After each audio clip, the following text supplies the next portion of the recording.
오늘도 새벽 5시에 눈이 떠집니다. 이제는 알람 시계도 필요 없어요. 몸이 기억하고 있나 봅니다. 30년 넘게 아이들을 가르치며 새벽같이 일어나던 습관이 은퇴한 지 3년이 지난 지금도 여전하니까요. 부엌으로 향하는 복도를 걸으며 문득 남편 생각이 납니다. 강성호, 그 사람도 이런 새벽 시간을 좋아했었죠. 여보, 이 고요함이 참 좋아. 세상이 우리만 깨어 있는 것 같잖아.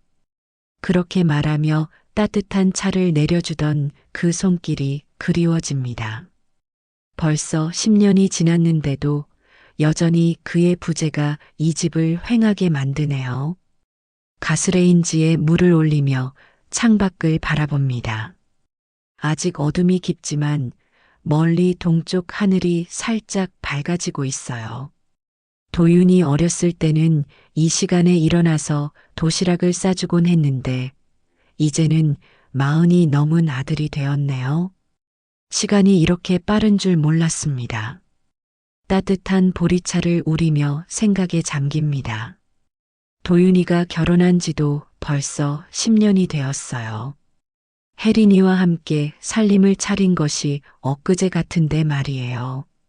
처음 혜린이를 만났을 때의 기억이 또렷합니다. 수줍어하면서도 예의 바른 모습이 참 마음에 들었었죠. 어머니, 안녕하세요. 윤혜린입니다. 그때 그 아이의 목소리가 참 곱고 부드러웠어요.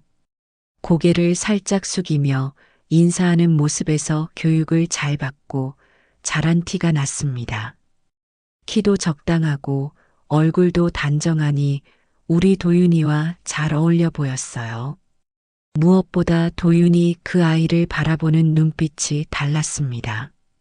30이 넘도록 연애 한번 제대로 해본 적 없던 아들이 그렇게 행복해하는 모습을 처음 봤거든요.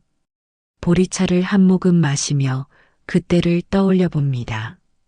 결혼 준비하던 시절, 혜린이는 정말 착했어요. 매번 집에 올 때마다 제가 좋아할 만한 과일이나 떡을 가져왔고 집안일도 도맡아서 했습니다. 설거지를 하려고 하면 어머니는 쉬세요.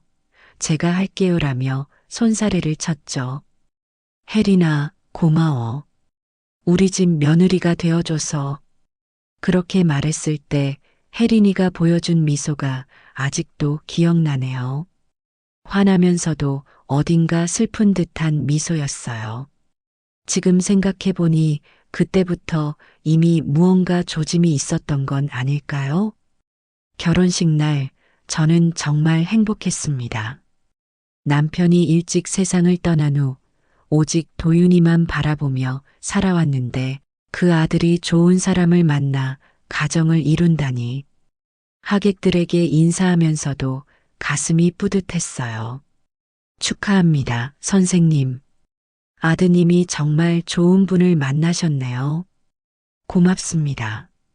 저희가 더 감사하죠.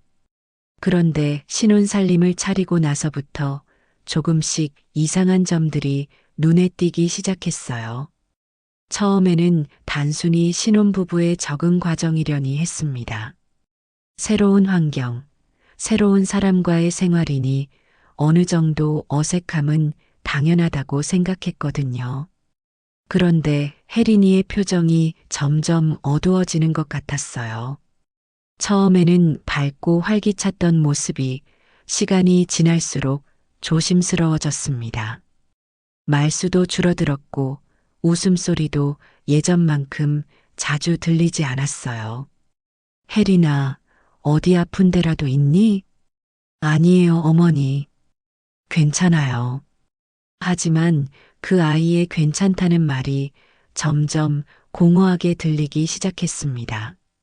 눈가에 그늘이 짙어지고 항상 어딘가 긴장한 듯한 모습이었어요.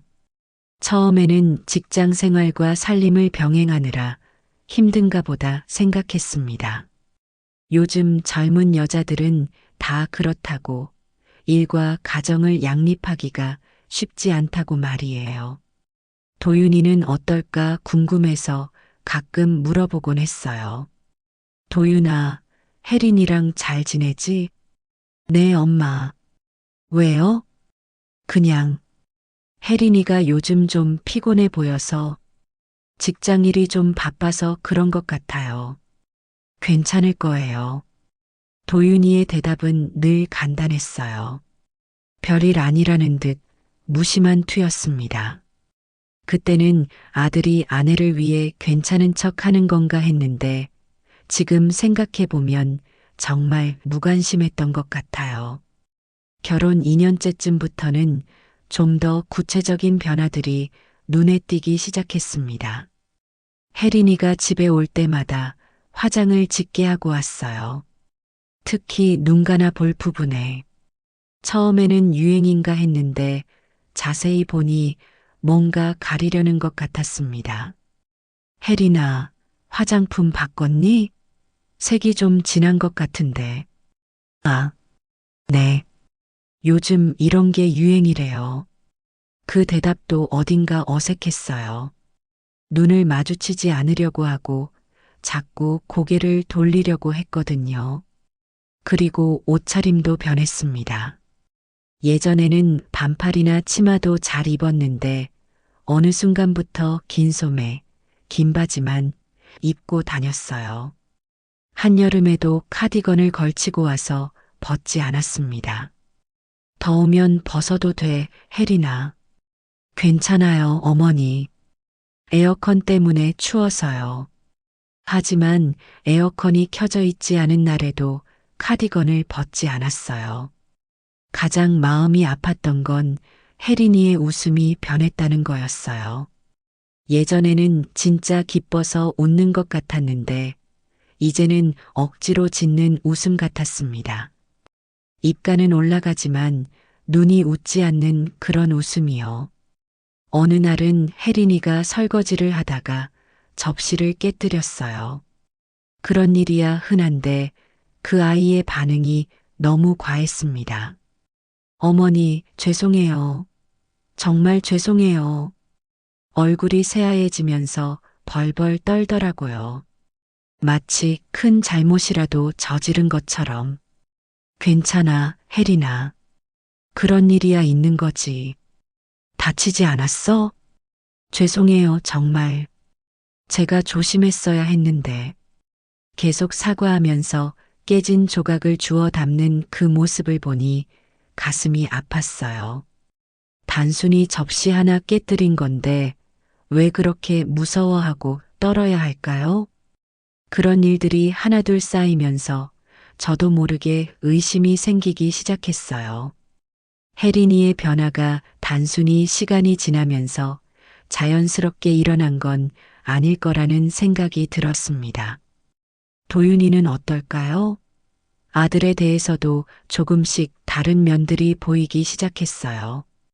어렸을 때부터 고집이 세고 자기중심적인 면이 있었지만 결혼 후에는 그런 성향이 더 심해진 것 같았습니다. 회사에서 일이 힘들다며 스트레스를 많이 받았어요. 중소기업 영업팀장이라는 자리가 생각보다 부담스러웠나 봅니다. 실적 압박도 있고 상사와 부하 직원 사이에서 조율하는 것도 쉽지 않았을 거예요. 그런 스트레스가 쌓이면서 도윤이의 성격도 거칠어졌습니다. 예전에는 집에서만큼은 편안하게 지냈는데 이제는 집에 와서도 신경질적인 모습을 자주 보였어요. 이것도 제대로 못해? 그것도 못해? 혜린이가 뭔가 실수를 하면 그렇게 쏘아붙이는 소리가 들렸습니다. 처음에는 부부싸움이려니 했는데 그 빈도가 점점 잦아졌어요. 더 심각한 건 도윤이가 술을 자주 마시기 시작했다는 거였어요. 원래도 회식이나 접대로 술을 마시긴 했지만 이제는 혼자서도 마시곤 했습니다. 도윤아, 술 좀 줄여라. 몸에 안 좋아. 엄마는 모르실 거예요. 회사 일이 얼마나 힘든지. 그렇게 말하며 또 술병을 들었어요. 취하면 더 거칠어졌고 혜린이에게 화를 내는 소리가 벽을 넘어 들렸습니다. 그런 상황을 보면서도 저는 직접 개입하지 못했어요. 부부간의 일이니까 그들이 알아서 해결해야 한다고 생각했거든요. 아들이 설마 아내를 괴롭히기야 하겠느냐. 그저 일시적인 스트레스 때문일 거라고 믿고 싶었어요. 하지만 시간이 지날수록 상황은 나아지지 않았습니다. 오히려 더 악화되는 것 같았어요. 혜린이는 점점 말이 없어졌고 도윤이는 더 예민해졌습니다. 특히 아이 문제로 갈등이 심했던 것 같아요. 결혼한 지 벌써 여러 해가 지났는데 아직 아이 소식이 없으니까 주변에서도 슬슬 눈치를 주기 시작했거든요. 언제쯤 손주 볼 수 있을까? 친척들이나 지인들이 그렇게 묻곤 했는데 그때마다 도윤이와 혜린이의 표정이 어두워지는 게 보였어요. 특히 혜린이는 그런 질문을 받을 때마다 움츠러들었습니다. 도윤이는 그런 상황을 혜린이 탓으로 돌리는 것 같았어요. 마치 아이가 없는 건 다 아내 책임인 것처럼 말하곤 했죠. 병원은 다녀봤어? 검사는 받아봤고? 그런 말들이 혜린이에게는 상처가 되었을 거예요. 아이를 갖고 싶은 건 여자가 더 간절할 텐데 계속 그런 식으로 몰아붙이면 얼마나 괴로울까요? 어느 날 저녁 우연히 두 사람이 다투는 소리를 들었어요. 너 때문에 엄마한테도 뭐라고 들어야 해. 친구들 앞에서도 창피하고. 미안해. 정말 미안해. 미안하다고 해결되냐? 당장 병원 가서 정밀 검사 받아. 그때 혜린이의 울음소리가 들렸어요. 낮게 흐느끼는 소리였지만 얼마나 절망스러웠을지 짐작이 됐습니다. 저는 그 순간 방 안으로 들어가고 싶었어요. 혜린이를 감싸주고 도윤이를 타일러주고 싶었습니다. 하지만 발이 떨어지지 않았어요. 아들에 대한 마지막 믿음 때문이었을까요? 설마 내 아들이 그렇게까지 하지는 않을 거라는 생각 때문이었을까요? 그날 밤 잠들기 전까지 계속 생각했어요. 이 상황을 어떻게 해야 할지, 제가 나서야 하는 건 아닌지. 하지만 결국 아무 행동도 취하지 못했습니다. 다음 날 아침, 혜린이가 아침을 차려놓고 갔더라고요. 평소보다 일찍 나간 모양이었어요. 상 위에는 정성스럽게 준비된 음식들이 있었지만 어딘가 쓸쓸해 보였습니다. 도윤이는 늦게 일어나서 서둘러 밥을 먹고 나갔어요. 평소와 별다를 것 없는 모습이었지만 저는 그 일상 속에 숨겨진 균열을 감지하기 시작했습니다. 그 이후로도 비슷한 일들이 계속 반복됐어요. 도윤이의 스트레스는 쌓여만 갔고 그 화살은 늘 혜린이를 향했습니다. 사업 투자를 잘못해서 손해를 봤을 때도 혜린이 탓이었고 회사에서 실적이 안 좋았을 때도 혜린이가 뒷바라지를 제대로 못한다고 했어요. 그런 모습을 보면서도 저는 여전히 확신을 갖지 못했습니다. 아들이 정말 아내를 괴롭히고 있는 걸까? 아니면 제가 지나치게 예민하게 반응하는 걸까? 그 경계선에서 계속 갈등했어요. 결정적인 순간이 온 건 작년 가을이었습니다. 혜린이가 집에 왔는데 긴 소매를 입고 있었어요. 그런데 뭔가를 집어 올리다가 소매가 거쳐 올라갔는데 그때 보인 건 파란 멍자국이었어요. 팔뚝에 선명하게 남아있는 손가락 자국 같은 멍이었습니다. 혜린아, 그게 뭐니? 저도 모르게 그렇게 물어봤어요. 혜린이는 깜짝 놀라며 급히 소매를 내렸습니다. 아, 이거요? 넘어져서, 부딪혀서 그래요. 넘어져서 그런 자국이 생겨. 네. 계단에서 잘못 발을 디뎠거든요. 하지만 그 멍자국은 계단에 부딪혀서 생긴 게 아니었어요. 누군가 팔을 세게 잡아서 생긴 자국이었습니다. 손가락 자국이 너무 선명했거든요. 그날 밤 저는 잠을 이룰 수 없었어요.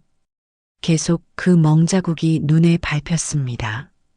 혜린이의 표정, 급히 소매를 내리던 그 당황스러운 모습, 그리고 거짓말을 하며 괴로워하던 눈빛까지. 설마 우리 도윤이가 제가 그토록 사랑하고 자랑스러워했던 아들이 정말 아내에게 손을 댄 걸까요? 하지만 저는 여전히 확신을 갖지 못했어요. 아니, 확신을 갖고 싶지 않았던 것 같아요.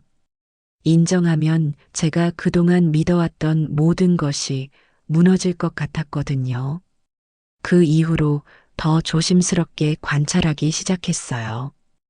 혜린이의 작은 변화들, 도윤이의 말투나 행동들, 그리고 점점 더 확실해졌습니다. 이 집안에 무언가 심각한 문제가 있다는 것을. 하지만 여전히 직접 나서지는 못했어요. 어떻게 해야 할지 모르겠고, 무엇보다 아들에 대한 마지막 희망을 완전히 포기하고 싶지 않았거든요. 지금도 이 새벽 시간에 차를 마시며 생각해 봅니다. 제가 그때 조금 더 용기를 냈다면, 좀 더 일찍 개입했다면 상황이 달라졌을까요? 혜린이를 구해줄 수 있었을까요? 하지만 그때는 몰랐어요.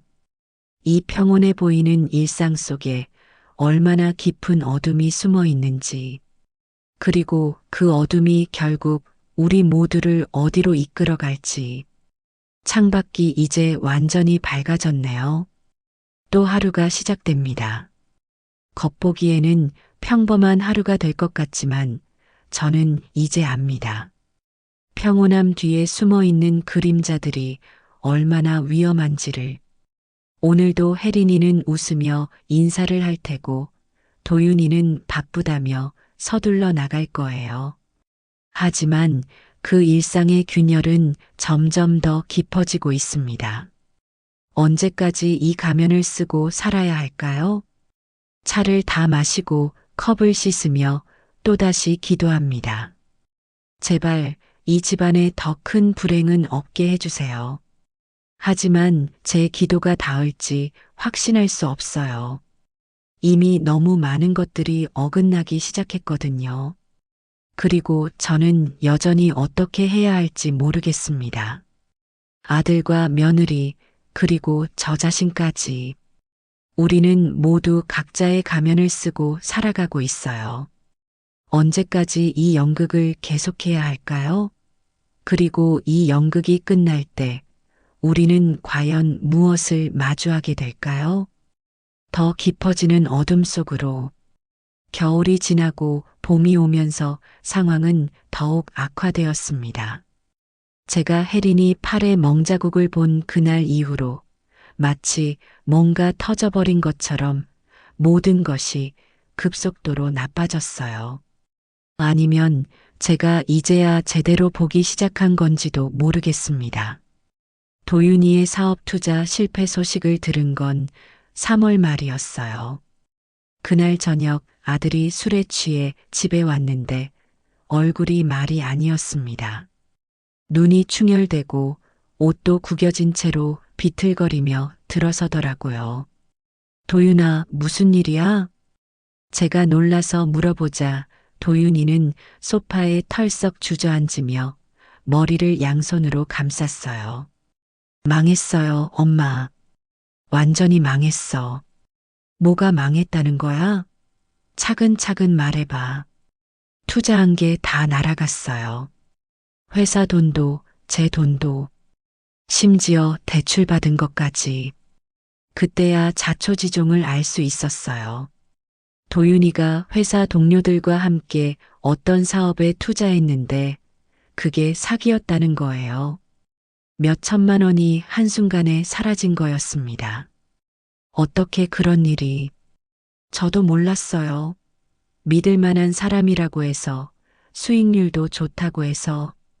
도윤이가 울먹이며 말하는 걸 보니 정말 당황스러웠어요. 그런데 그 순간 혜린이가 조용히 거실로 나왔습니다. 얼굴이 창백하더라고요. 여보, 괜찮아? 무슨 일인지 들었어. 혜린이가 조심스럽게 다가가며 도윤이의 어깨에 손을 올렸는데 도윤이가 갑자기 그 손을 뿌리치더라고요. 괜찮기는 뭐가 괜찮아. 다 네 때문이야. 내가 뭘 어떻게 했다고. 네가 맨날 돈 쓰라고 이것저것 싸라고 해서 투자한 거 아냐? 안정적인 수입이 필요하다고 그렇게 조르더니 그건 말도 안 되는 소리였어요. 혜린이는 오히려 살림을 아끼는 편이었거든요. 화장품 하나 사는 것도 망설이던 아이인데 언제 돈을 쓰라고 했겠어요? 하지만 도윤이는 계속 혜린이를 탓했습니다. 네가 애라도 낳았으면 이런 무리한 투자 안 했을 텐데 애도 없는 주제에 뭔 돈이 그렇게 많이 들어? 그 말을 듣는 순간 혜린이의 얼굴이 하얗게 질렸어요. 입술이 파르르 떨리면서 눈에 눈물이 고이더라고요. 여보, 그건 내 잘못이 아니야. 우리 둘 다라니. 검사 결과 나도 멀쩡하다고 했잖아. 문제는 너야, 너. 도윤이가 소리를 지르며 일어서자 혜린이가 뒤로 물러섰어요. 그때 제가 끼어들었습니다. 도윤아, 그만해. 혜린이 잘못이 아니잖아. 엄마는 모르실 거예요. 이해가 얼마나. 하지만 도윤이는 말을 마저 하지 못하고 방으로 들어가 버렸어요. 문을 쾅 닫는 소리가 집 전체에 울렸습니다. 혜린이는 그 자리에 서서 계속 떨고 있었어요. 어깨가 작게 들썩이는 걸 보니 울음을 참고 있는 것 같았습니다. 혜린아, 괜찮아. 도윤이가 너무 놀라서 그런 거야. 제가 다가가서 등을 토닥여주자 혜린이가 드디어 울음을 터뜨렸어요. 어머니, 정말 제 잘못인가요? 제가 아이를 못 낳아서, 제가 부족해서, 무슨 소리야?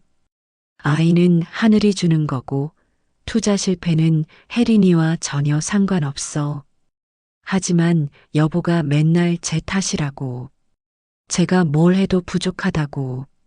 그때 혜린이가 한 말이 지금도 가슴에 박혀 있어요. 어머니, 저 어떻게 해야 할지 모르겠어요. 매일매일이 너무 무서워요. 무서웠다는 그 말이 얼마나 충격적이었는지 모르겠어요. 자기 집, 자기 남편이 무섭다니. 그게 정상적인 결혼 생활일 리가 없잖아요. 그날 밤 저는 혜린이와 오랫동안 이야기를 나눴습니다. 도윤이는 방에서 나오지 않았고 우리는 거실에서 조용히 차를 마시며 속마음을 털어놨어요. 언제부터였어, 혜린아? 언제부터 이렇게 힘들었어? 혜린이는 한참을 망설이다가 입을 열었어요. 사실은 신혼 때부터였어요. 처음에는 저도 제가 잘못 생각하는 건가 했어요. 결혼 생활이 원래 힘든 건가, 제가 너무 예민한 건가 하고요. 어떤 일들이 있었는데 작은 일부터 시작됐어요. 음식이 짜다, 싱겁다, 청소가 제대로 안 됐다. 처음에는 그냥 잔소리인 줄 알았는데 점점 심해졌어요. 나중에는 제가 뭘 해도 틀렸다고 하더라고요. 혜린이의 목소리가 점점 작아졌어요. 그래도 참을 만했어요. 그런데 직장에서 스트레스를 받기 시작하면서부터는 정말 달라졌어요. 어떻게 달라졌는데? 욕을 하기 시작했어요. 처음에는 가끔씩이었는데 나중에는 매일. 그리고 혜린이가 말을 멈췄어요. 그 다음 말을 하기가 두려운 것 같았습니다. 그리고 손을 대기 시작했어요. 그 순간 저는 온몸에 소름이 돋았어요. 알고 있었지만 직접 들으니 더 충격이었습니다. 언제부터? 작년부터요. 처음에는 어깨를 밀치는 정도였는데 점점 혜린이가 소매를 걷어 올렸어요. 그때 보인 건 제가 전에 본 멍자국보다 훨씬 심한 상처들이었습니다. 새로운 멍과 오래된 상처 자국들이 팔 전체에 있었어요. 혜린아, 저도 모르게 눈물이 났어요. 이렇게 많은 상처를 혼자 감춰왔다니. 왜 말을 안 했어? 왜 혼자 견뎠어? 말해봤자 소용없을 것 같았어요. 그리고 여보가 저한테만 그러는 게 아니니까요. 무슨 뜻이야? 어머니한테도 거짓말하는 거 보면 원래 그런 사람인가 보다 생각했어요. 제가 참으면 되는 거고 제가 더 잘하면 되는 거라고 생각했죠. 얼마나 외로웠을까요? 얼마나 절망스러웠을까요?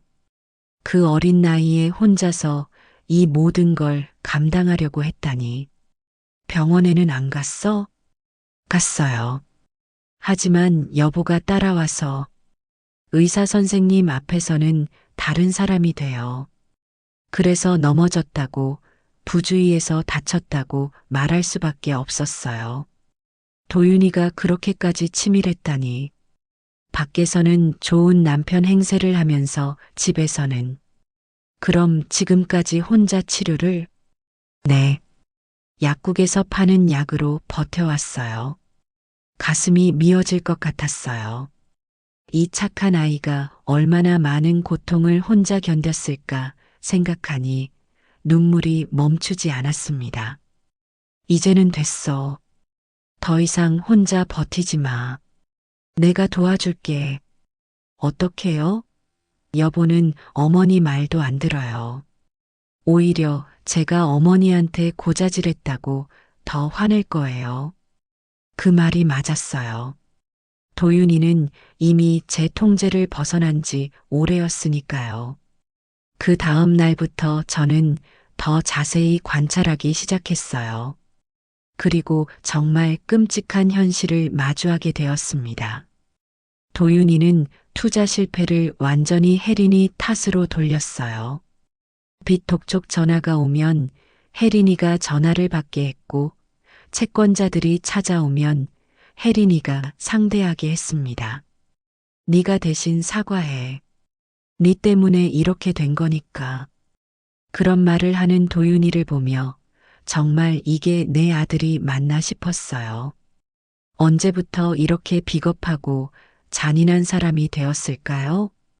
더 심각한 건 폭력이 더 자주, 더 심하게 일어나기 시작했다는 거였어요. 술을 마시지 않아도 화를 내고 작은 일에도 손을 올렸습니다. 어느 날 저녁 혜린이가 설거지를 하다가 그릇을 깨뜨렸어요. 그 소리를 듣고 도윤이가 부엌으로 뛰어왔는데 표정이 정말 무서웠습니다. 또 깨뜨렸어? 정신이 없니 뭐니? 미안해 여보. 손이 미끄러져서 미안하다고 되냐? 이게 몇 번째야? 그리고는 혜린이의 어깨를 세게 밀쳤어요. 혜린이가 뒤로 비틀거리며 식탁 모서리에 부딪혔는데 그 소리가 너무 컸어요. 도윤아. 제가 소리쳤지만 도윤이는 멈추지 않았어요. 맨날 실수만 하고 도대체 뭘 제대로 하는 게 있어? 혜린이는 식탁에 기대서서 허리를 움켜쥐고 있었어요. 정말 아픈 모양이었는데도 도윤이는 계속 소리를 질렀습니다. 여보 아파. 아프긴 뭐가 아파. 그런 걸로 아프다고 하면 세상 사람들은 다 죽었겠다. 그때 저는 더 이상 참을 수 없었어요. 장도윤, 지금 뭐 하는 거야? 제가 화를 내자 도윤이가 깜짝 놀라며 돌아봤어요. 마치 뭔가 잘못 들킨 아이처럼 당황스러운 표정이었습니다. 엄마, 이건 저희 부부간의 일이에요. 부부간의 일이라고? 아내를 때리는 게 부부간의 일이야? 때린 게 아니에요. 그냥 좀 화가 나서. 혜린이 봐. 얼마나 아파하는데. 혜린이는 여전히 허리를 붙잡고 있었어요. 얼굴도 새하얘져서 정말 많이 아픈 것 같았습니다. 병원 가야겠어, 혜린아. 괜찮아요, 어머니. 조금 부딪힌 것 뿐이에요. 하지만 괜찮지 않았어요. 다음 날까지 허리를 제대로 펼 수 없어서 결국 병원에 갔거든요. 다행히 큰 부상은 아니었지만 담당 의사가 물어봤대요. 어떻게 다치셨어요? 그때도 혜린이는 거짓말을 했어요. 계단에서 넘어졌다고. 의사 선생님도 뭔가 이상하다는 표정이었지만 더 이상 묻지는 않았대요. 그 일이 있은 후 도윤이는 며칠 동안 조용했어요. 아마 자기도 선을 넘었다는 걸 알았나 봅니다. 하지만 사과는 하지 않았어요. 오히려 혜린이가 너무 예민하게 반응한다고, 조금만 건드려도 아프다고 한다고 투덜거렸습니다. 그 무렵부터 혜린이의 상태가 더욱 악화됐어요. 식욕도 없어지고 잠도 제대로 못 자는 것 같았습니다. 원래 통통했던 몸이 점점 말라갔어요. 혜린아, 밥 좀 먹어. 너무 야위잖아. 입맛이 없어서요, 어머니. 스트레스 때문이지? 병원에 가볼까? 괜찮아요. 시간이 지나면 나아질 거예요. 하지만 시간이 지나도 나아지지 않았어요. 오히려 더 심해졌습니다. 도윤이의 회사 생활도 계속 불안정했어요. 투자 실패 이후 상사에게 찍혔는지 승진에서 밀렸고 실적 압박도 심해졌습니다. 그런 스트레스가 모두 혜린이에게 향했어요. 회사에서도 웃음거리가 됐어. 투자도 제대로 못하는 놈이라고. 여보, 그건 여보 잘못이 아니야. 사기꾼들이 너무 교묘했던 거고. 내 잘못이 아니라고. 그럼 누구 잘못이야? 네가 돈 때문에 조르지만 않았어도. 매번 같은 패턴이었어요. 뭔가 잘못될 때마다 혜린이 탓, 스트레스를 받으면 혜린이에게 화풀이, 술을 마시면 혜린이를 괴롭히기. 그런 일들이 반복되면서 혜린이는 점점 말이 없어졌어요. 예전에는 그래도 저와는 대화를 했었는데 이제는 저에게도 마음을 열지 않으려고 했습니다. 혜린아, 뭔 생각해? 아무 생각 안 해요. 요즘 표정이 너무 어두워 보여서. 괜찮아요, 어머니. 항상 그런 식이었어요. 괜찮다는 말로 모든 걸 막아버렸습니다. 그런데 어느 날 우연히 혜린이의 일기장을 보게 되었어요. 혜린이가 샤워하는 동안 방 정리를 도와주다가 침대 밑에서 발견한 거였습니다. 보면 안 되는 거였지만 너무 궁금했어요. 이 아이가 정말 어떤 마음으로 살아가고 있는지. 일기장을 열어보는 순간 눈물이 쏟아졌어요. 오늘도 맞았다. 이번에는 뺨을. 빨래를 제대로 안 개었다고. 거울을 보니 빨갛게 부어올라 있다. 내일 출근할 때 화장으로 가릴 수 있을까? 여보가 또 술을 마시고 왔다. 이번에는 발로 찼다. 갈비뼈가 아파서 숨쉬기가 힘들다. 병원에 가고 싶지만 갈 수 없다. 어떻게 설명하지? 어머니가 걱정하시는 것 같다. 미안하다. 내가 더 잘 숨겨야 하는데 어머니까지 힘들게 하고 싶지 않다. 죽고 싶다. 정말 죽고 싶다. 하지만 죽을 용기도 없다. 이렇게 사는 게 살아있는 건가? 그 마지막 문장을 보는 순간 정말 가슴이 찢어지는 것 같았어요. 이 아이가 죽고 싶을 정도로 괴로워하고 있었다니.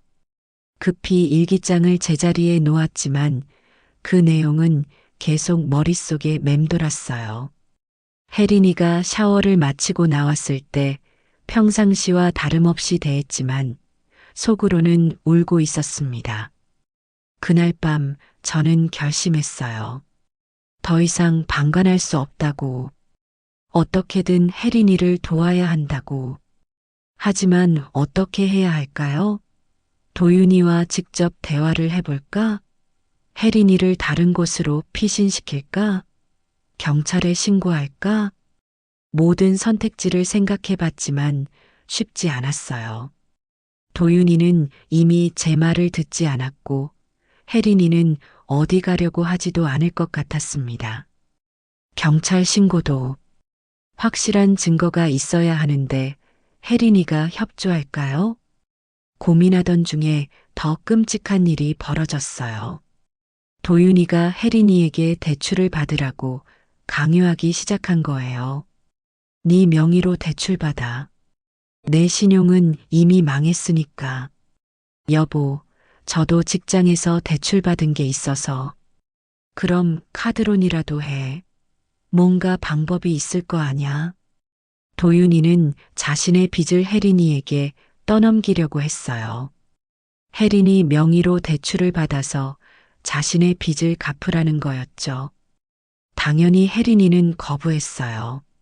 하지만 도윤이는 포기하지 않았습니다. 안 하면 어떻게 될지 알지? 그 말에 담긴 위협이 얼마나 무서웠을까요? 혜린이는 결국 굴복하고 말았어요. 며칠 후 혜린이가 은행에서 돌아왔을 때 얼굴이 정말 처참했어요. 완전히 절망한 표정이었습니다. 혜린아, 무슨 일이야? 어머니, 저 이제 어떻게 해야 할까요? 혜린이가 떨리는 목소리로 말했어요. 도윤이가 시킨 대로 대출을 받았는데 그 돈마저 도윤이가 다른 투자에 써버렸다는 거예요.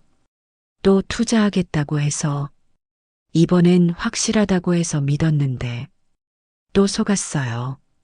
결국 도윤이는 혜린이 명의의 빚까지 날려버린 거였어요. 이제 빚은 더 커졌고 혜린이는 완전히 절망에 빠졌습니다. 여보한테 뭐라고 했어? 화를 엄청 냈어요. 저를 믿고 돈을 맡겼는데 잃어버렸다고. 제가 재수가 없다고. 말도 안 되는 소리였어요. 도윤이가 멋대로 투자한 건데 어떻게 혜린이 탓이 될 수 있나요? 그래서 어떻게 됐어? 혜린이가 소매를 걷어 올렸어요. 또 새로운 멍자국들이 있었습니다.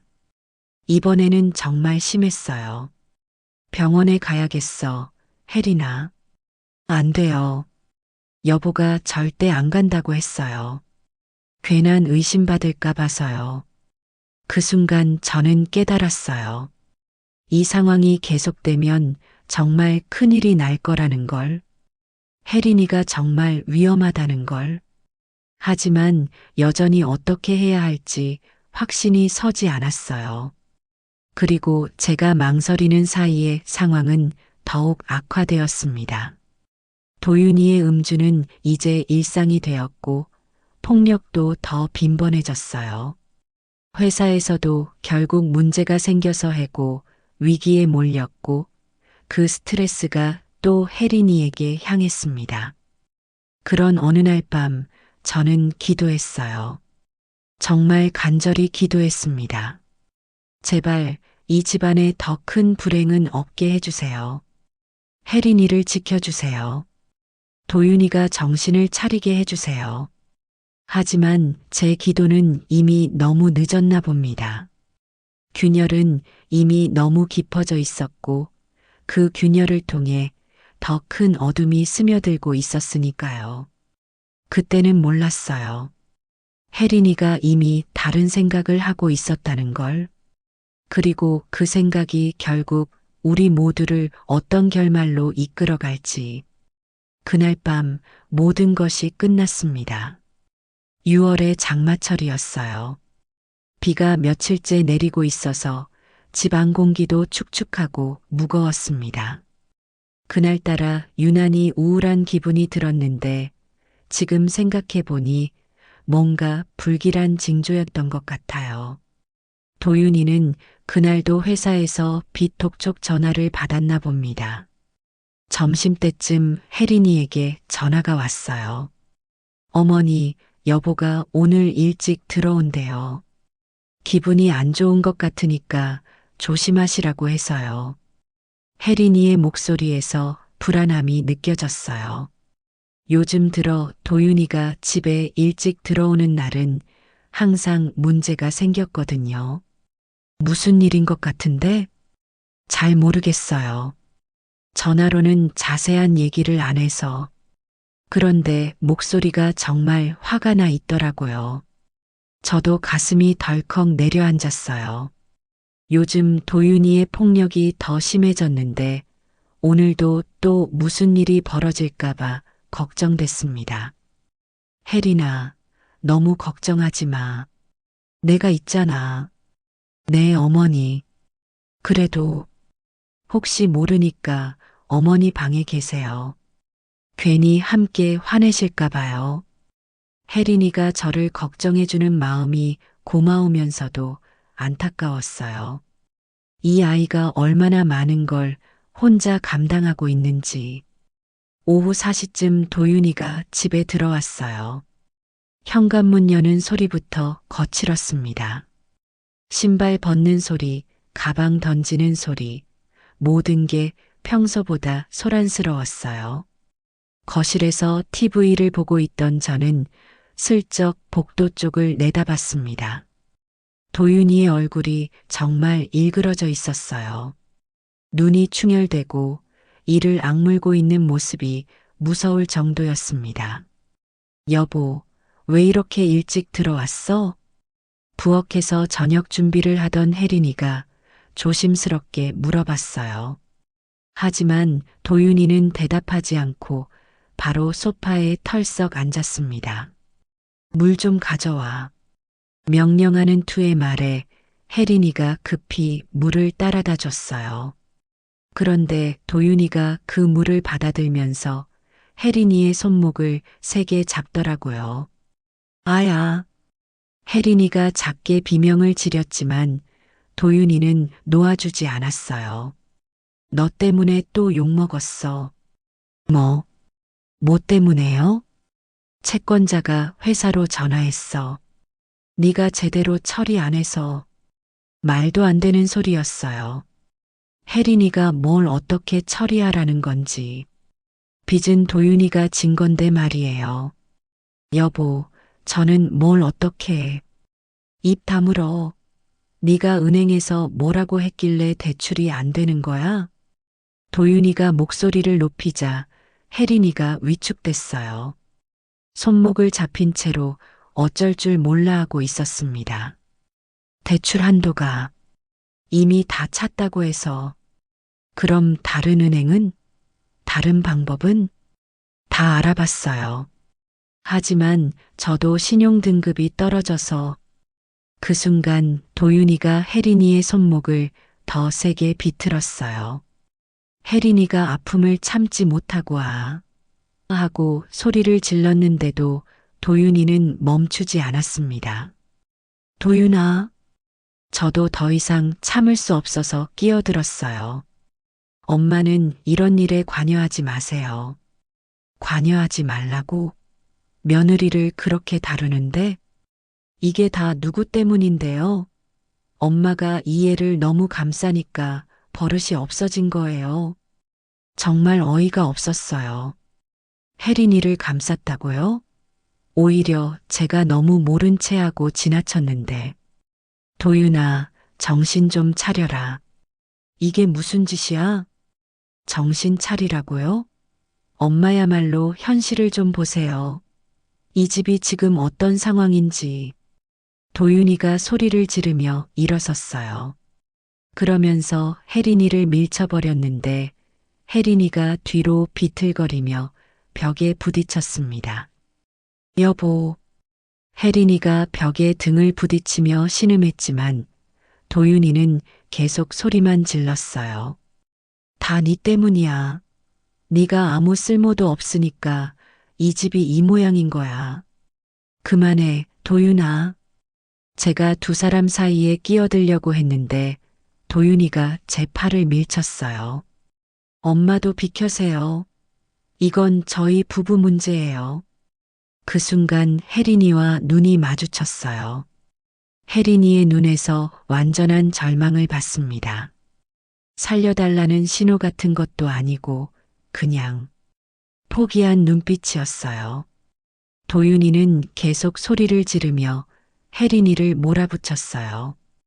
당장 내일 친정에서 돈 꿔와. 안 되면 내 이름으로 뭐든지 팔아. 친정에는 돈이 없어요. 아버지가 편찮으셔서 병원비도 많이 들고. 그럼 뭐라도 해. 이 상황을 어떻게든 해결하라고. 그때 갑자기 번개가 치면서 정전이 됐어요. 집안이 순간 깜깜해졌습니다. 이것까지 오늘 정말 재수 없는 날이네. 도윤이가 더 화를 내며 중얼거렸어요. 저는 촛불을 찾으러 부엌으로 갔고 혜린이는 손전등을 찾으러 방으로 들어갔습니다. 몇 분 후 전기가 다시 들어왔는데 그때 도윤이가 말했어요. 술이나 마셔야겠다. 오늘 같은 날엔 취해버리는 게 낫겠어. 보통 같으면 말렸을 텐데 그날은 저도 지쳐 있었어요. 차라리 도윤이가 술 마시고 자버리는 게 나을 것 같았습니다. 혜린이가 부엌에서 나오면서 조용히 말했어요.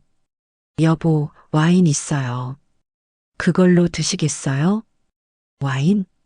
그래, 그거라도 좋아. 혜린이가 와인을 가져왔는데 평소에 안 보던 병이었어요. 이거 언제 산 거야? 얼마 전에. 여보 기분 좋을 때 마시려고 사뒀어요. 그렇게 말하는 혜린이의 목소리가 어딘가 이상했어요. 너무 차분했달까? 평소에 떨리는 목소리와 달랐습니다. 도윤이는 의심 없이 와인을 받아들었어요. 잔 좀 가져와. 혜린이가 와인잔을 가져와서 따라줬어요. 그런데 그 모습을 보면서 뭔가 섬뜩한 느낌이 들었습니다. 혜린이의 손이 전혀 떨리지 않았거든요. 도윤이는 와인을 한 모금 마시더니 찡그렸어요. 맛이 좀 이상한데? 새로 산 거라 그런가 봐요. 괜찮을 거예요. 혜린이가 담담하게 대답했어요. 그리고 도윤이에게 계속 따라줬습니다. 더 마셔요. 오늘 같은 날엔 많이 마시는 게 나을 거예요. 이상했어요. 평소 같으면 술 마시지 말라고 적당히 마시라고 했을 텐데 그날은 오히려 권하고 있었어요. 도윤이는 와인을 계속 마시면서 또 혜린이를 탓했어요. 내가 왜 이런 고생을 해야 하나. 다 네 때문이야. 하지만 점점 목소리가 작아졌어요. 술이 취한 건지 아니면 다른 이유인지. 30분쯤 지나자 도윤이가 졸기 시작했어요. 피곤하네. 좀 쉬어야겠어. 그러면서 소파에서 눈을 감았습니다. 처음에는 그냥 잠드는 줄 알았어요. 혜린이는 그런 도윤이를 가만히 바라보고 있었어요. 표정이 너무 차분해서 오히려 무서웠습니다. 혜린아, 도윤이 방에 들어가서 자야 하는 거 아냐? 제가 말했는데 혜린이가 고개를 젓더라고요. 괜찮아요. 거기서 자게 둬요. 그리고 나서 혜린이가 도윤이 앞에 무릎을 꿇고 앉았어요. 도윤이의 얼굴을 가만히 들여다보면서 혜린아, 뭐해? 아무것도. 그냥 보고 있어요. 그때 도윤이가 헛소리를 하기 시작했어요. 엄마, 미안해요. 제가 잘못했어요. 잠꼬대인 줄 알았는데 숨소리가 점점 가빠지더라고요. 혜린아, 도윤이가 이상한데? 하지만 혜린이는 움직이지 않았어요. 그냥 가만히 앉아서 도윤이를 바라보고 있었습니다. 도윤이의 숨소리가 더 거칠어졌어요. 뭔가 괴로워하는 것 같았는데 그때서야 저는 이상함을 느꼈습니다. 혜린아, 응급실에 전화해야 하는 거 아냐? 괜찮아요, 어머니. 괜찮긴 뭐가 괜찮아. 숨 쉬는 게 이상하잖아. 제가 전화를 들려고 하자 혜린이가 제 손을 잡았어요. 어머니, 잠시만요. 그 순간 혜린이의 눈을 봤는데 정말 충격이었어요. 완전히 다른 사람의 눈이었습니다.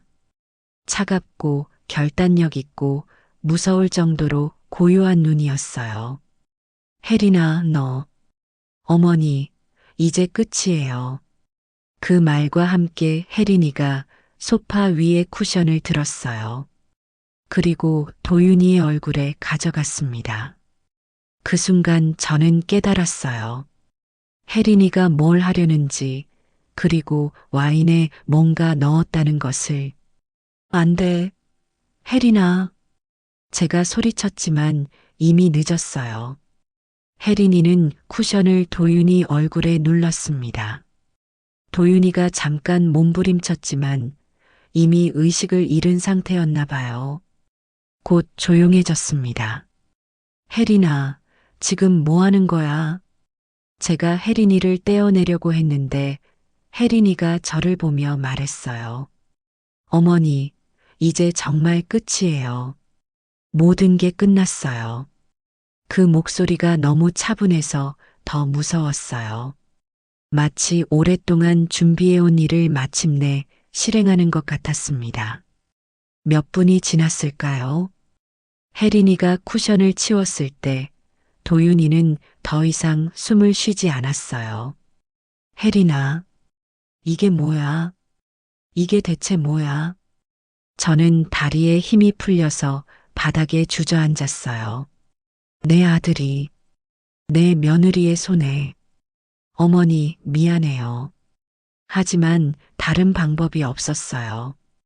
혜린이가 제 앞에 무릎을 꿇고 앉으며 말했어요. 다른 방법이 없었다고?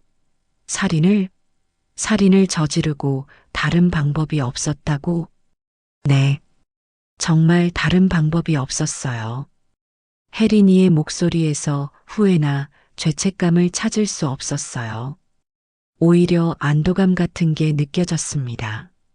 어머니, 저는 더 이상 살 수 없었어요. 매일매일이 지옥이었어요.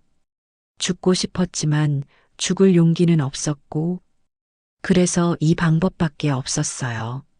하지만 이건 살인이야. 알아요. 저도 알아요. 하지만 후회 안 해요. 그 말을 듣는 순간 온몸에 소름이 돋았어요. 혜린이가 이렇게까지 절망적이었다니. 그리고 이렇게까지 계획적으로. 와인에 뭘 넣은 거야? 수면제요. 오래전부터 모아둔 거예요. 오래전부터? 네.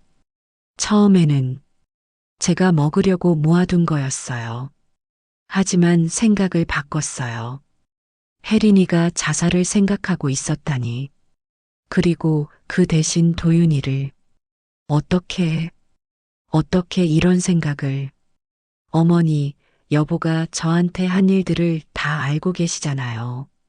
매일 맞고, 욕먹고, 빚까지 제 명의로 지게 하고, 더 이상 견딜 수 없었어요. 맞는 말이었어요. 도윤이가 혜린이에게 한 일들을 생각하면. 하지만 그래도 살인은 경찰에 신고할 수도 있었잖아. 이혼할 수도 있었고, 신고해봤자 소용없어요.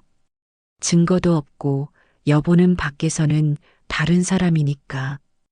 이혼도 여보가 절대 해주지 않을 거예요. 오히려 더 괴롭힐 거고. 혜린이의 말이 하나하나 가슴에 박혔어요. 정말 다른 방법이 없었을까요?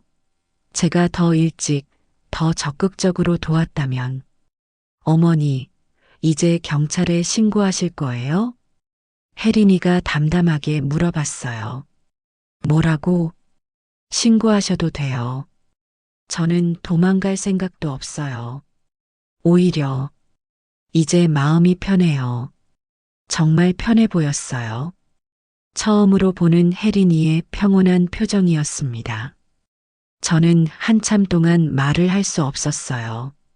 내 아들이 죽었다는 사실, 그리고 그걸 며느리가 죽였다는 사실을 받아들일 수 없었거든요. 하지만 동시에 도윤이가 혜린이에게 한 일들을 생각하면 완전히 혜린이를 탓할 수만은 없었어요. 혜린아, 내 어머니, 정말, 정말 다른 방법은 없었어? 없었어요. 정말로요. 그 대답을 듣고 저는 더 이상 뭐라고 할 수 없었어요. 그날 밤 우리는 새벽까지 그 상황 그대로 있었어요. 도윤이의 시신 앞에서 혜린이와 저는 각자의 생각에 잠겼습니다.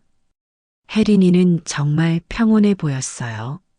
마치 오랫동안 짊어지고 있던 무거운 짐을 내려놓은 것처럼. 저는 어떤 감정을 느껴야 할지 몰랐어요. 아들을 잃은 슬픔, 며느리에 대한 분노, 그리고 동시에 이해심. 모든 감정이 뒤섞여서 정리가 안 됐습니다.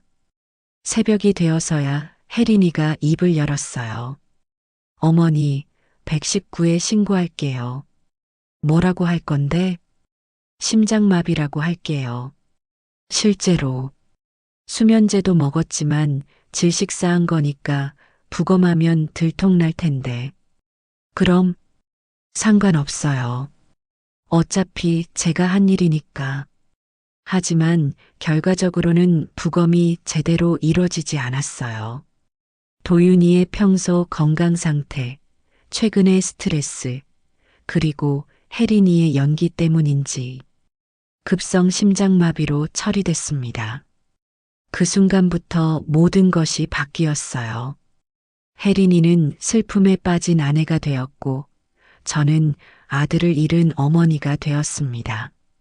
하지만 저만이 알고 있었어요. 그날 밤 정말로 무슨 일이 일어났는지, 그리고 혜린이가 얼마나 오랫동안 이 일을 준비했는지, 장례식을 치르면서도 계속 생각했어요. 이게 정말 맞는 건가? 이대로 묻어두는 게 맞는 건가? 하지만 동시에 혜린이를 보면 처음으로 진짜 살아있는 것 같았어요. 눈에 생기가 돌아왔고 짓눌린 어깨도 펴졌습니다.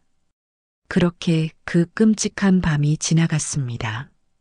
표면적으로는 평범한 가족의 비극으로 끝난 그 사건이 저와 혜린이 사이에는 영원히 지워지지 않을 비밀로 남게 되었어요. 가면을 쓴 채 살아가기. 장례식이 끝난 지 한 달이 지났습니다. 그 한 달 동안 저는 정말 지옥 같은 시간을 보냈어요. 겉으로는 아들을 잃은 슬픈 어머니였지만 속으로는 끊임없이 갈등하고 있었거든요. 혜린이는 정말 달라졌어요. 장례식 때만 해도 연기를 하는 건가 싶었는데 그게 아니었습니다. 정말로 새로운 사람이 된 것 같았어요. 어머니, 아침 식사 드세요. 매일 아침 혜린이가 차려주는 밥상을 받으며 복잡한 마음이었어요. 이 손으로 도윤이를, 그런 생각을 하면서도 혜린이가 차려준 음식을 먹어야 했어요. 고마워, 혜린아. 천만에요. 이제 저희 둘뿐이니까 더 잘 챙겨드려야죠. 그런 말을 할 때의 혜린이 목소리에는 전혀 거짓이 없었어요. 진심으로 저를 걱정하고 있었습니다. 그게 더 이상했어요. 남편을 죽인 사람이 시어머니를 이렇게 자연스럽게 처음 며칠은 혜린이도 조심스러워했어요. 제가 어떤 반응을 보일지 모르니까 눈치를 보더라고요. 하지만 제가 별다른 행동을 하지 않자 점점 자연스러워졌습니다. 어머니, 도윤이 오빠 방 정리해도 될까요? 장례식 일주일 후에 혜린이가 물어봤어요. 벌써? 너무 이른 거 아냐? 계속 그대로 둘 수도 없잖아요. 그리고 저는 이제 괜찮아요. 괜찮다는 그 말이 가슴에 박혔어요. 정말로 괜찮아 보였거든요. 남편이 죽은 지 일주일밖에 안 됐는데. 그래, 그럼 내가 도와줄게. 아니에요, 어머니. 제가 할게요. 어머니는 너무 힘드실 거예요. 혜린이가 혼자서 도윤이 방을 정리하는 모습을 지켜봤어요. 옷을 개어서 상자에 넣고 책들을 정리하고 서류들을 분류하고 모든 것을 차분하게 감정의 동요 없이 처리했습니다. 일반적인 아내라면 남편의 물건을 만지면서 추억에 잠기거나 눈물을 흘리거나 최소한 감정적인 반응을 보일 텐데 혜린이는 그냥 정리만 했어요. 마치 남의 물건을 정리하는 것처럼. 혜린아, 이건 어떻게 할까? 제가 도윤이의 일기장을 발견해서 물어봤을 때였어요. 버리세요. 너무 단호한 대답이었어요. 그래도 일기장인데. 필요 없어요, 어머니. 과거에 얽매일 필요 없어요. 그 말을 들으며 섬뜩한 생각이 들었어요. 혜린이에게 도윤이는 정말로 과거가 되어버린 거구나. 그런데 이상한 건 혜린이가 저에게는 더 잘해주기 시작했다는 거였어요. 전에는 도윤이 때문에 항상 긴장하고 있었는데 이제는 진짜 며느리 노릇을 하고 있었어요. 어머니, 오늘 날씨가 좋으니까 산책하실래요? 어머니 좋아하시는 전 해드릴게요. 어머니, 몸이 안 좋으시면 언제든 말씀하세요. 마치 진짜 효부가 된 것 같았어요. 그런 모습을 보면서 제가 더 혼란스러워졌습니다. 며칠 후에는 더 놀라운 일이 있었어요. 혜린이가 도윤이의 빚을 정리하기 시작한 거예요. 어머니, 오빠가 남긴 빚들 제가 알아서 처리할게요. 너까지 그런 거에 신경 쓸 필요 없어, 혜린아. 아니에요. 제 명의로 진 것들도 있고 정리할 건 정리해야죠. 혜린이는 정말로 차근차근 빚을 정리했어요. 변호사와 상담도 받고 채권자들과 협상도 하고 전에는 그런 일을 시키면 벌벌 떨던 아이가 이제는 당당하게 처리하고 있었어요. 어떻게 이렇게 잘해? 해야 할 일이니까요. 그리고 이제는 무서울 게 없어요. 무서울 게 없다는 그 말이 의미하는 바를 저는 알고 있었어요. 도윤이가 없으니까 무서울 게 없다는 뜻이었죠. 한 달쯤 지났을 때 저는 결정적인 증거를 발견했어요. 혜린이의 노트북을 우연히 보게 된 건데 인터넷 검색 기록이 남아 있더라고요. 혜린이가 샤워하는 동안 컴퓨터로 뭔가를 주문하려다가 실수로 검색 기록을 봤는데 정말 충격적이었어요. 수면제 치사량, 약물 과다 복용 증상, 질식사와 심장마비 차이점, 부검 회피 방법, 급성 심장마비 위장. 날짜를 보니 도윤이가 죽기 2달 전부터 이런 검색을 했더라고요. 정말 치밀하게 준비한 거였어요. 더 놀라운 건 그 다음이었어요. 남편 폭행 신고 방법, 가정폭력 증거 수집, 이혼 절차, 법적 대응 방안. 처음에는 정당한 방법으로 해결하려고 했던 것 같아요. 하지만 어느 순간부터 검색 내용이 완전히 바뀌었습니다. 완전 범죄 방법, 살인 후 대처법, 경찰 수사 회피, 그리고 가장 섬뜩했던 건 마지막 검색이었어요. 남편 사망 후 재산 상속, 미망인 생활, 새로운 시작. 혜린이가 정말로 모든 것을 계획했다는 게 확실해졌어요. 그리고 이미 도윤이 사망 후의 삶까지 준비하고 있었다는 것도. 저는 그 검색 기록을 스크린샷으로 찍어서 저장했어요. 언젠가 필요할지도 모르니까요.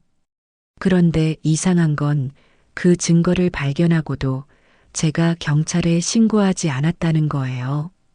왜였을까요? 지금도 잘 모르겠어요. 아마도 혜린이가 너무 행복해 보였기 때문일 것 같아요.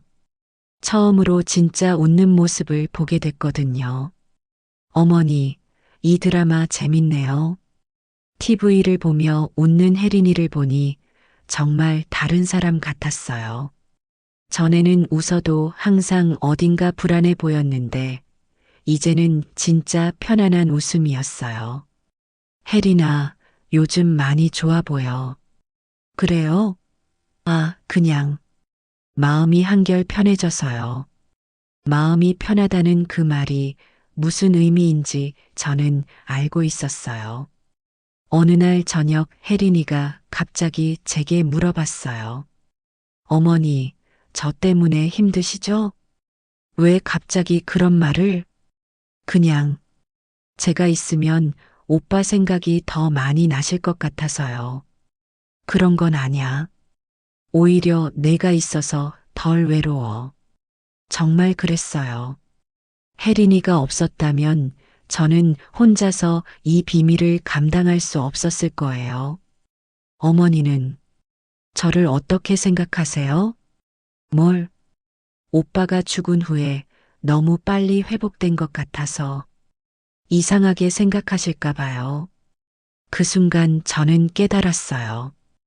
혜린이도 제가 뭔가 눈치챘다는 걸 알고 있다는 것을. 사람마다 슬픔을 표현하는 방식이 다르잖아. 그래도 제가 좀 이상하긴 한 것 같아요. 남편이 죽었는데 이렇게 멀쩡하니까. 너도 많이 힘들었잖아. 이제 좀 쉴 때도 됐어. 그 말을 듣고 혜린이가 저를 빤히 쳐다봤어요. 마치 제가 무엇을 알고 있는지 확인하려는 것 같았습니다. 어머니, 혹시 뭘? 아니에요. 아무것도 아니에요. 하지만 그 순간 우리 둘 다 알고 있었어요. 서로가 무엇을 알고 있는지, 그리고 서로가 그것을 알고 있다는 것까지. 그 이후로 우리 사이에는 묘한 긴장감이 흘렀어요. 말로 하지 않지만 서로 의식하고 있는 그런 관계가 되었습니다. 며칠 후 혜린이가 제게 사진을 보여줬어요.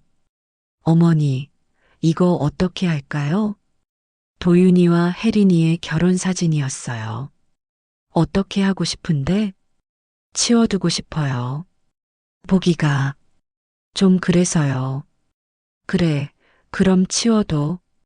근데 어머니는 아들 사진이니까 보고 싶으시죠? 난 괜찮아. 내 마음 편한 대로 해. 그때 혜린이가 말했어요. 어머니, 저는 오빠와의 기억을 지우고 싶어요. 아예 없었던 일처럼 만들고 싶어요. 왜? 행복했던 기억이 별로 없어서요. 차라리 모두 잊어버리는 게 나을 것 같아요. 그 말을 들으니 가슴이 아팠어요. 결혼 생활 10년 동안 행복했던 기억이 별로 없다니. 그래도 처음엔 좋았잖아. 그때도 사실은 무서웠어요. 오빠가 너무 독점적이었거든요. 처음엔 사랑인 줄 알았는데 나중에 보니 집착이었어요. 혜린이가 처음으로 솔직한 이야기를 하기 시작했어요. 신혼여행 때부터 이상했어요. 제가 다른 남자랑 이야기하는 것도 싫어하고 친구들 만나는 것도 맞고 처음엔 질투하는 거라고 생각했는데, 그래서 점점 심해졌어요. 친구들과 연락 끊게 하고, 직장도 그만두라고 하고, 저만 바라보라고 했어요. 제가 몰랐던 이야기들이었어요. 도윤이가 그렇게까지 했다니. 왜 그때 말 안 했어? 누가 믿어줄까요? 겉으로는 다정한 남편이었으니까. 그리고 저도 처음에는 그게 사랑인 줄 알았어요. 언제부터 이상하다고 생각했어? 친구들이 하나둘씩 저한테서 멀어질 때요. 오빠가 제 친구들한테 이상한 말을 했나 봐요. 그래서 다들 저를 피하기 시작했어요. 그제서야 왜 혜린이에게 친구가 없었는지 이해가 됐어요. 도윤이가 의도적으로 고립시킨 거였구나.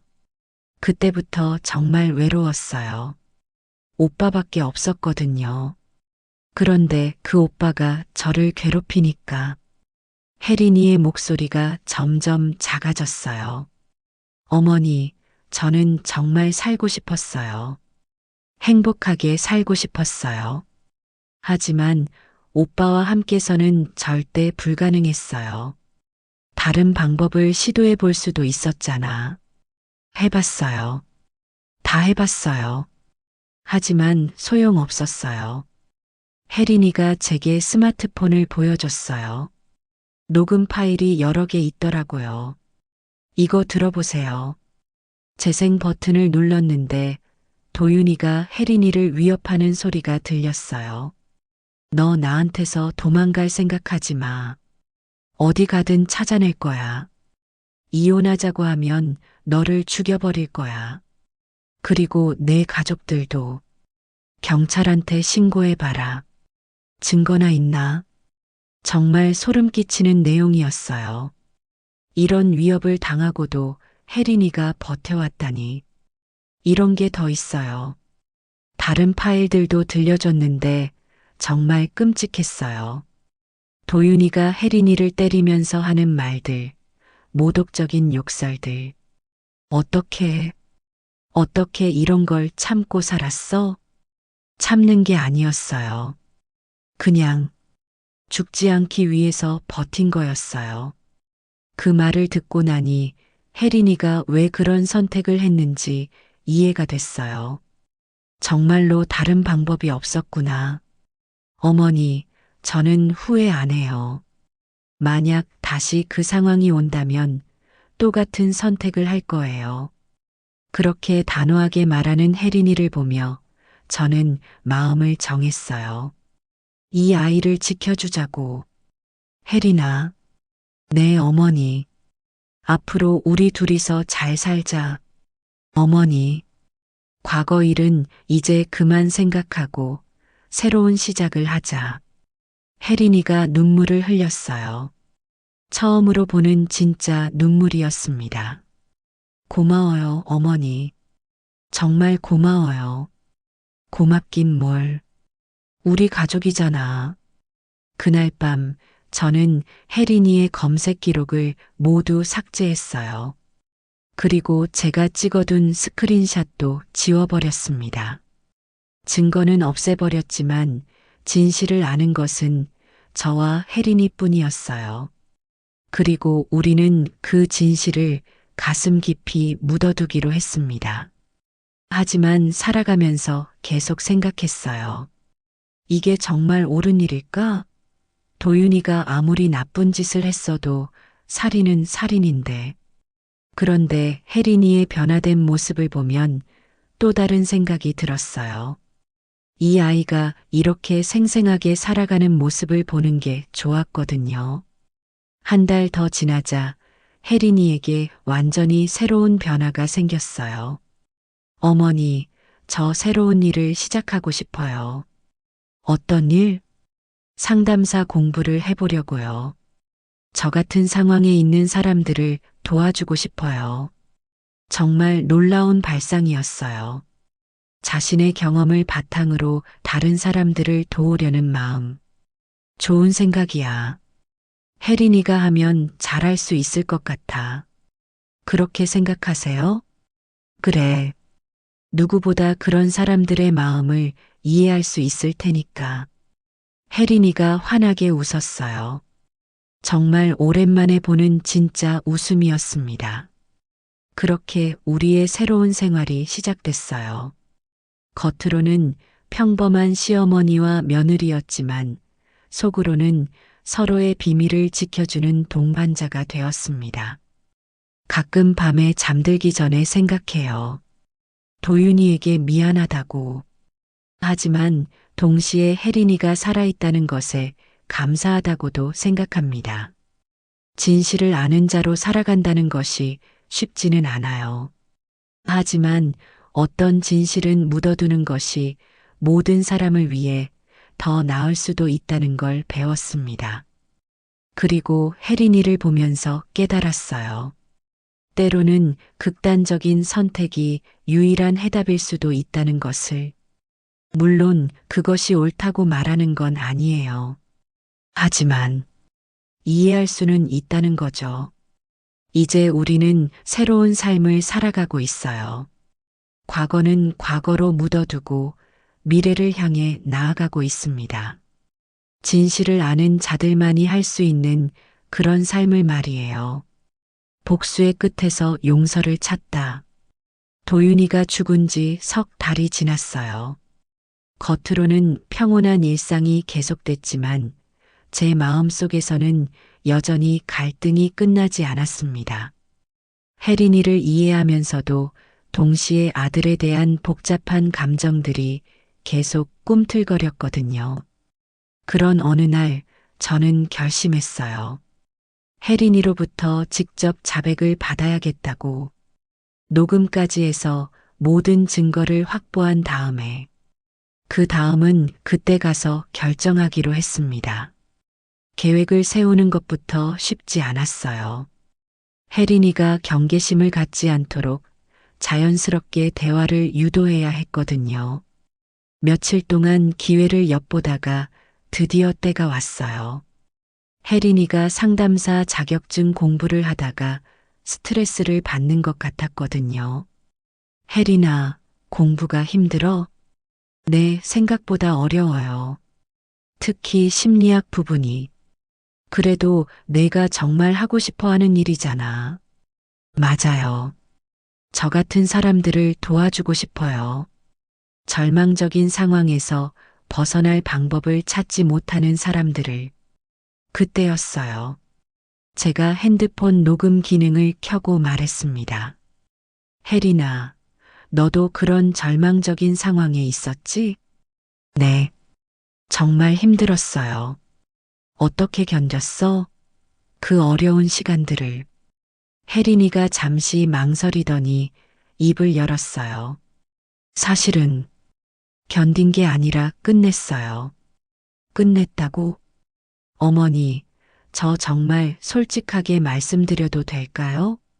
그래, 뭐든지 말해봐. 혜린이가 깊게 숨을 쉬더니 말하기 시작했어요. 어머니, 저는 오빠를 죽였어요.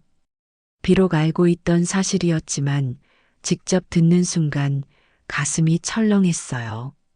그날 밤 와인에 수면제를 넣었어요. 그리고 의식을 잃은 오빠를 베개로. 왜? 더 이상 살 수 없었어요.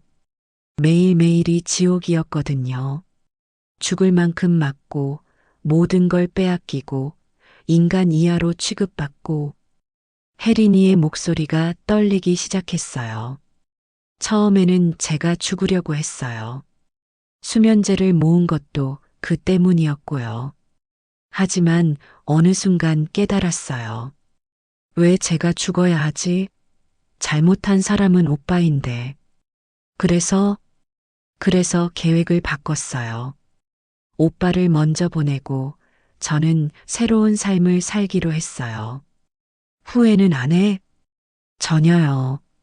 만약 다시 그 상황이 온다면 똑같은 선택을 할 거예요. 그렇게 단호하게 말하는 혜린이를 보며 복잡한 마음이었어요. 한편으로는 이 아이의 용기에 놀랐고 다른 한편으로는 내 아들을 죽인 사람이라는 사실에 분노도 느꼈습니다. 어머니는 저를 어떻게 생각하세요? 모르겠어, 혜린아. 정말 모르겠어. 미워하세요? 그 질문에 대답하기가 쉽지 않았어요. 미워해야 마땅한데 정말로 미워할 수 있을까요? 미우면서도 이해가 돼. 정말요? 너도 피해자였잖아. 도윤이가 너한테 한 일들을 생각하면 혜린이가 눈물을 흘리기 시작했어요. 어머니, 정말 죄송해요. 하지만 다른 방법이 없었어요. 알아. 알고 있어. 그날 밤 저는 녹음 파일을 들으며 혼자 울었어요. 내 아들의 죽음을 인정하는 며느리의 고백을 들으면서 정말 복잡한 감정이었습니다. 며칠 후 저는 더 구체적인 증거들을 수집하기 시작했어요. 혜린이 모르게 그 아이의 물건들을 뒤져보고 수면제 구입 기록도 찾아보고 생각보다 증거들이 많이 남아 있었어요. 혜린이가 완전 범죄를 계획했다고는 하지만 자세히 찾아보니 흔적들이 있더라고요. 온라인 쇼핑몰에서 수면제를 구입한 기록, 범행 전날 정신과 병원에서 받은 수면제, 그리고 도윤이 사망 당일 혜린이가 와인을 산 기록까지 모든 증거를 정리하고 나니 완벽한 사건 재구성이 가능했어요. 이 정도면 검찰에서도 기소할 수 있을 만한 증거였습니다. 하지만 그 다음 단계로 넘어가지 못했어요. 왜냐하면 동시에 도윤이가 혜린이에게 한 일들의 증거도 더 많이 발견했거든요. 혜린이 방에서 숨겨진 일기장을 더 찾았는데 그 내용이 정말 끔찍했어요. 오늘 또 맞았다. 이번에는 다리를 걷어찼다. 계단 내려가기가 힘들 정도로 아프다. 여보가 친구들 앞에서 저를 바보라고 했다. 모두가 보는 앞에서 모욕당하는 기분이 어떤지 안다고 했다. 오늘은 밥을 굶겼다. 설거지를 제대로 안 했다면서 반찬을 모두 쓰레기통에 버렸다. 임신 검사를 받으러 병원에 갔는데 음성이었다. 집에 와서 여보한테 말했더니 무릎을 꿇고 사과하라고 했다. 아이를 못 낳는 무용한 여자라고 했다. 일기를 읽으면서 눈물이 멈추지 않았어요. 내 아들이 이렇게 악마 같은 일을 했다니. 더 충격적인 건 병원 기록이었어요. 혜린이가 몰래 응급실에 간 기록들이 있더라고요. 늑골 골절 의심, 뇌진탕 증상, 손목 인대 손상, 복부 타박상, 매번 계단에서 넘어졌다. 문에 부딪혔다. 운동하다가 다쳤다라고 거짓말하며 치료받은 기록들. 이런 증거들을 보고 나니 제 마음이 완전히 바뀌었어요. 혜린이를 고발하기는커녕 오히려 도윤이에게 화가 나기 시작했습니다. 그런데 며칠 후 더 충격적인 사실을 알게 됐어요. 혜린이가 자살 시도를 했었다는 거예요. 혜린이의 의료 기록을 뒤져보다가 발견한 건데 2년 전에 수면제 과다 복용으로 응급실에 실려간 기록이 있었어요. 그날 밤 혜린이에게 물어봤어요. 혜린아, 2년 전에 응급실에 간 적 있지?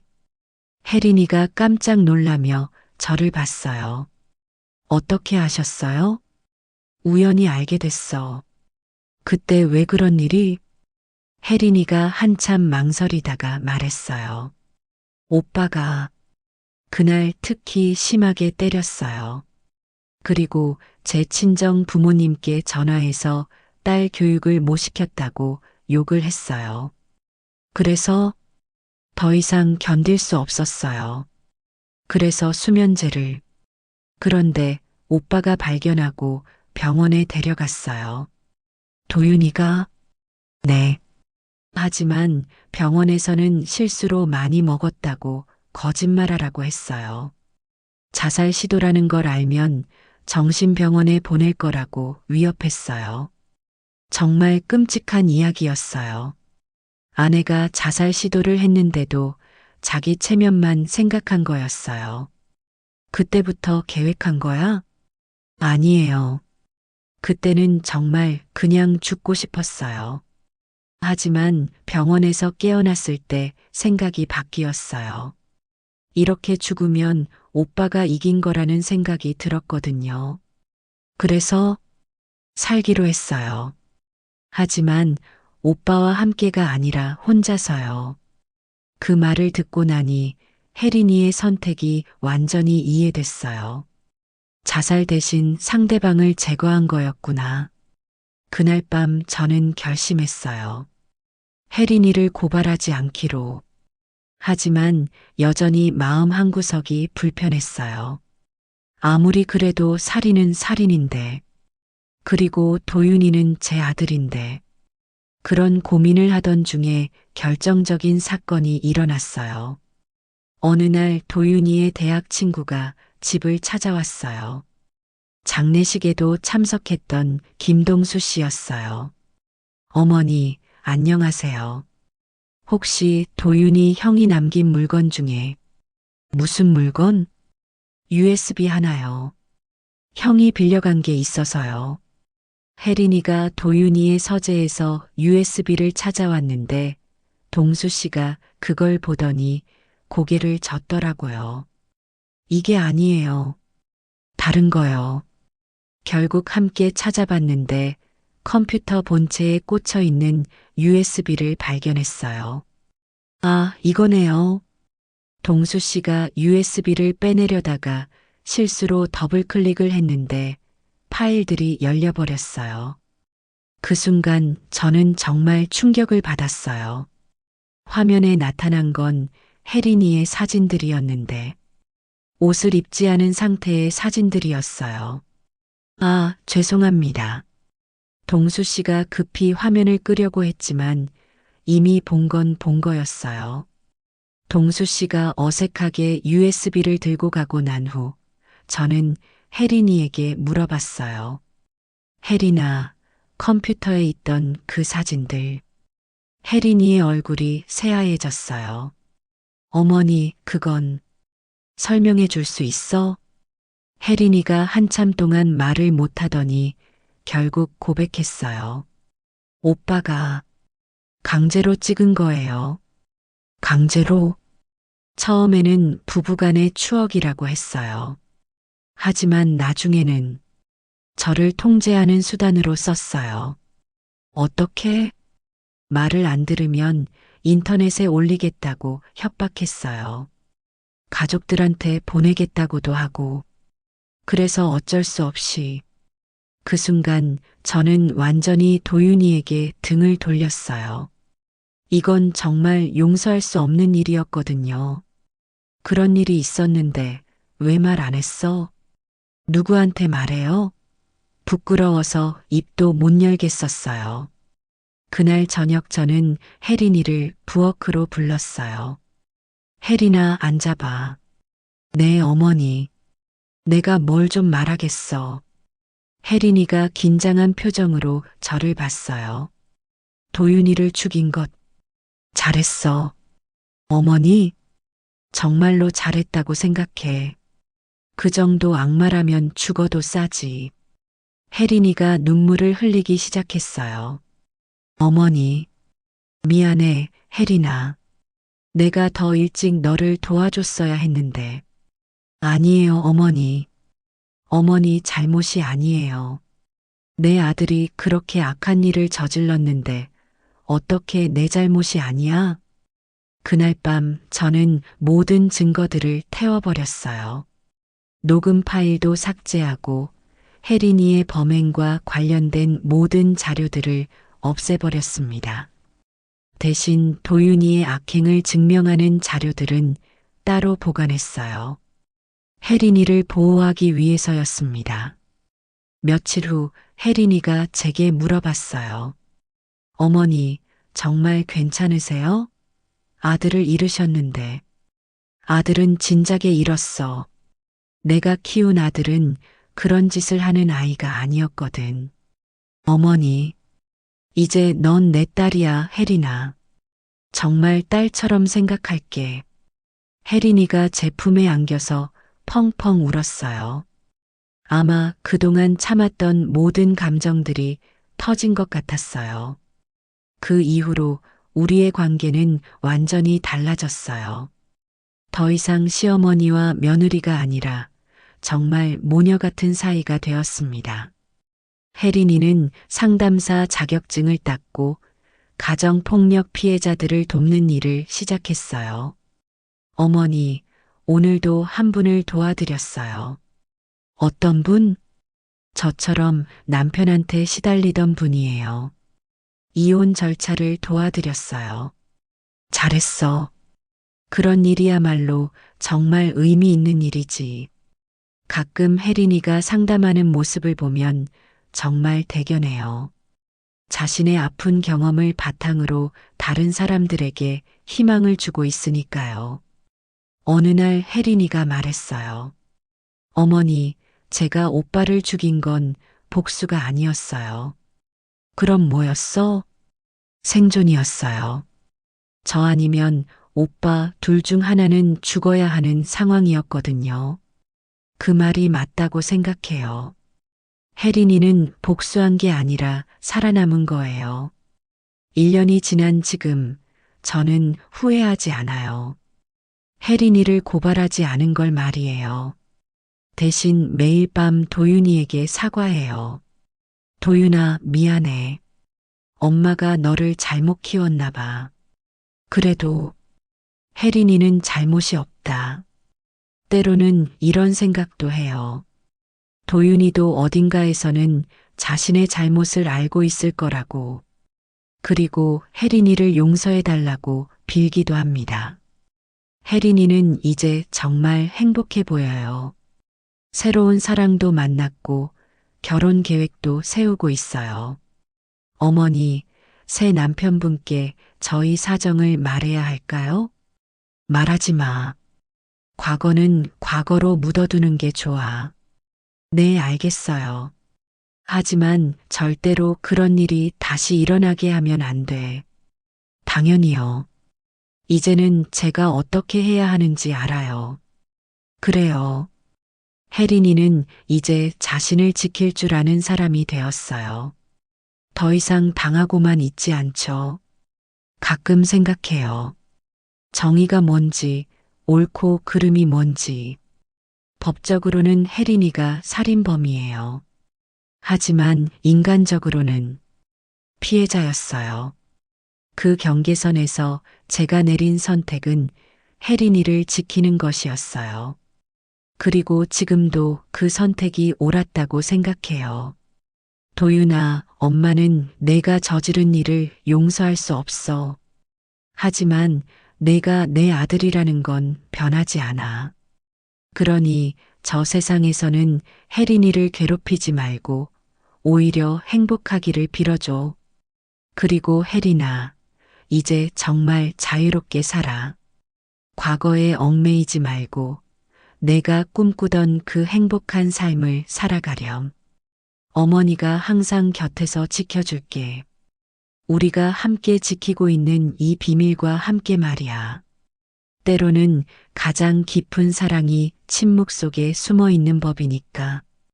그리고 때로는 가장 용감한 선택이 아무것도 하지 않는 것일 수도 있으니까.